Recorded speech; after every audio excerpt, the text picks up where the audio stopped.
ایک مرتبہ حاجب جو ہے، یہ بہت بڑا عہدہ ہوتا تھا حاجب کا، ابن نصر کشوری بیمار ہو گیا، شیخ طبیب کو بلایا گیا کہ وہ علاج کرے، علاج کے لیے بلایا گیا تو اس نے تشخیص کرنے کے بعد یہ بتلایا کہ اگر سیب کھانے کو ایپل سیب مل جائے تو یہ بندہ ٹھیک ہو سکتا ہے، مگر اس دور میں موسم ایسا تھا کہ پورے بغداد کے اندر سیب نہیں مل رہا، آؤٹ آف سیزن۔ ایک آدمی بیٹھا ہوتا کہنے لگا اگر تم حسین بن منصور حلاج سے کہو گے تو کہیں بھی سیب ہوگا تو ملا کر دے گا۔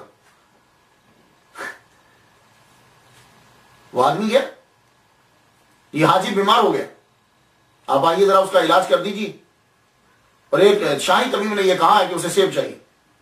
اب پتہ نہیں پہلے انکار کیا، پھر پتہ نہیں کیا سوچی، کیا لگے وہ ہے کہاں محل کے اندر، اٹھے ایک دم، اٹھے بڑے بڑے عمراء شرفاء سارے وہاں آئے ہیں تیمارداری کے لیے۔ آپ اپنی کلندرانہ شان سے داخل ہوئے، آپ نے پوچھا امیر تمہیں تازہ سیب چاہیے؟ ابن نصر بولا ہاں، فضا میں ہاتھ بلند کیا، بلند کر کے نیچے کیا تو یوں سیب پکڑا دیا، کہنے لگے یہ لے پکڑو سیب۔ اس واقعے کے بعد یہ حاجب آپ کا دیوانہ ہوا، محل کی عورتیں اور سب لوگ، تو محل کے اندر بھی شہرت آپ کی داخل ہو گئی۔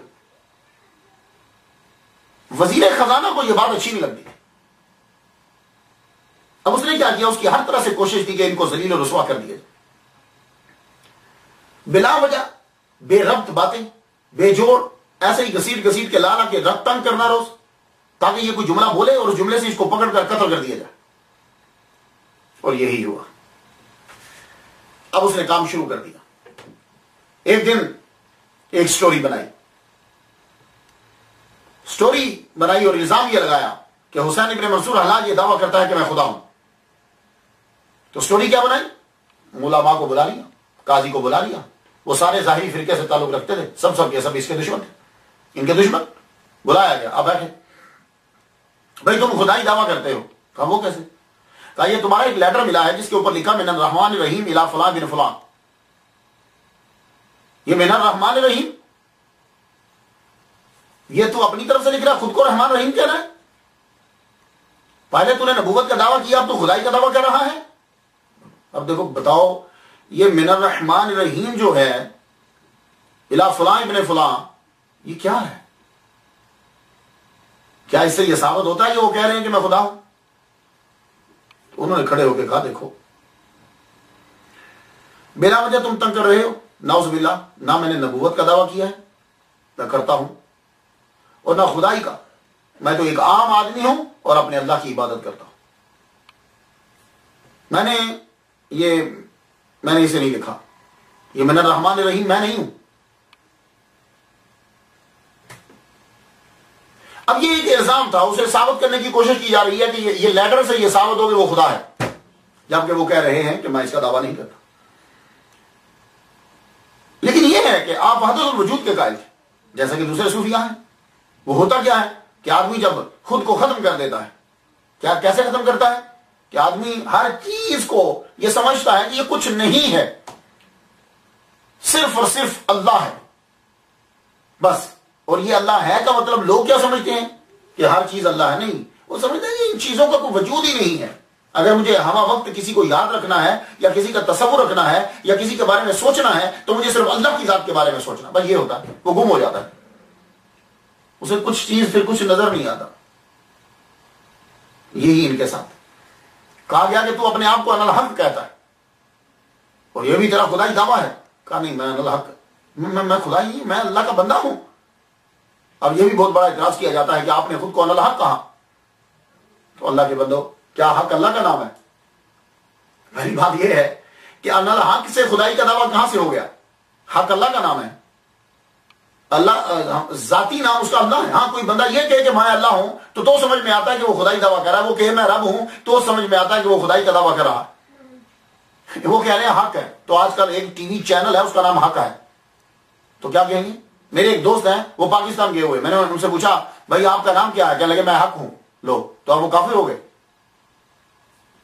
بس اصل میں بات یہ تھی کہ حامد بن عباس یہ چاہتا تھا کہ ہر بات کو کسی نہ کسی طرح ایسی جگہ پہ موڑ پہ لے جاؤ کہ جس سے اس شخص کا قتل ثابت ہو جائے اور میں اس شخص کو قتل کروں، اور دعا وہی الفاظ کی پیچھے لگی ہوئی ہے، اور یہ شخص آپ کو قتل کر دینا چاہتا ہے۔ 297 ہجری میں پہلی دفعہ کہتے ہیں کہ آپ کو گرفتار کیا گیا، 298 ہجری میں چھوڑ دیا گیا، 301 ہجری میں آپ کو پھر گرفتار کر لیا گیا۔ وہ خود ہی یہ الزام بناتا، جھوٹے گواہ بھی خود ہی لاتا اور پھر زندہ میں ڈال دیا جاتا، اور یوں کرتا روز بلا لیتا دربار میں، علماء کو بھی قاضیوں کو بھی بٹھا لیتا، اور حضرت حسین بن منصور حلاج رحمۃ اللہ سے سوالات شروع ہو جاتے۔ اب کب تک آپ کی تربیت میں بھی اس طرح ہے، کب تک برداشت کریں گے؟ ایک دم سے پھر جب جوش آتا، جذب پیدا کی کیفیت تاری ہوتی تو آپ پھر شروع ہو جاتے۔ 301 سے 308 تک آپ کو مسلسل جیل برداشت کرنا پڑی۔ اس دوران آپ کو مسلسل الزامات کا نشانہ بنایا گیا۔ حامد بن عباس خلیفہ کو کوئی نہ کوئی بات لکھ دیتا اور قید میں توسیع ہوتی رہتی۔ آپ پر سب سے پہلے یہ الزام لگایا گیا کہ تو نے قرآن کی مثل بنانے کا دعویٰ کیا ہے، یہ بھی بالکل غلط ہے۔ یہ بھی آپ کے خلاف الزام لگایا گیا ہے، سٹوری کو بنایا گیا ہے، کیونکہ اس بات کو خطیب بغدادی نے لکھا ہے، مگر روایت کی ہے ابن باقویہ شیرازی سے،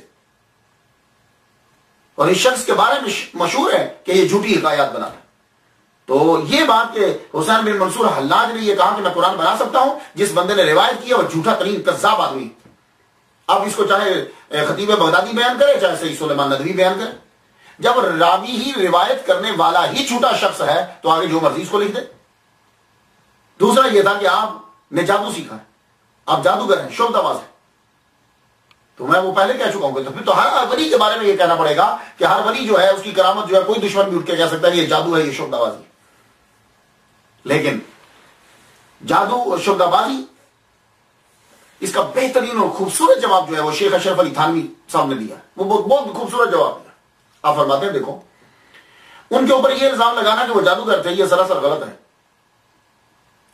اس سے معلوم یہ ہوا کہ اشرف علی تھانوی حضرت شیخ حسین ابن منصور حلاج رحمۃ اللہ علیہ کی طرفداری کر گئے، انہوں نے صحیح مان لیا کہ وہ جادوگر نہیں تھے۔ کیوں؟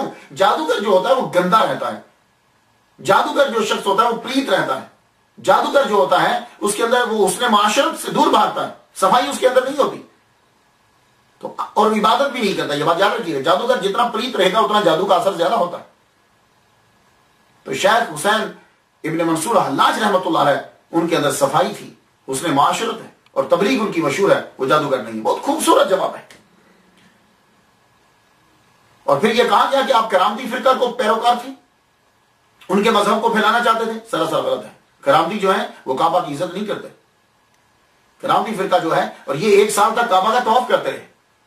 کرامتیوں نے جا کر کیا کیا تھا کہ وہاں سے حجر اسود اٹھا لیا تھا، کئی حاجیوں کو طواف کے دوران قتل کر دیا، اور زمزم کے کنویں کو بھر دیا حاجیوں کے قتل سے، اور یہ وہاں یہ 3 مرتبہ حج کر کے آئے ہیں۔ تو اس لیے یہ الزام بھی سراسر غلط ہے۔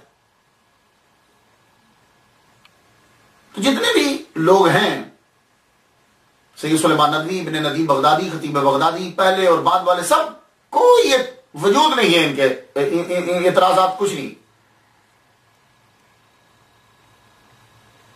ان الحق کا جو اعتراض کیا جاتا ہے تو موسیٰ علیہ السلام کا واقعہ پڑھ لیجیے، قرآن مجید کے اندر اللہ تعالیٰ نے خود بیان کیا ہے کہ ایک درخت میں سے آواز آ رہی ہے کہ میں تمہارا رب ہوں، انی انا اللہ، میں اللہ ہوں۔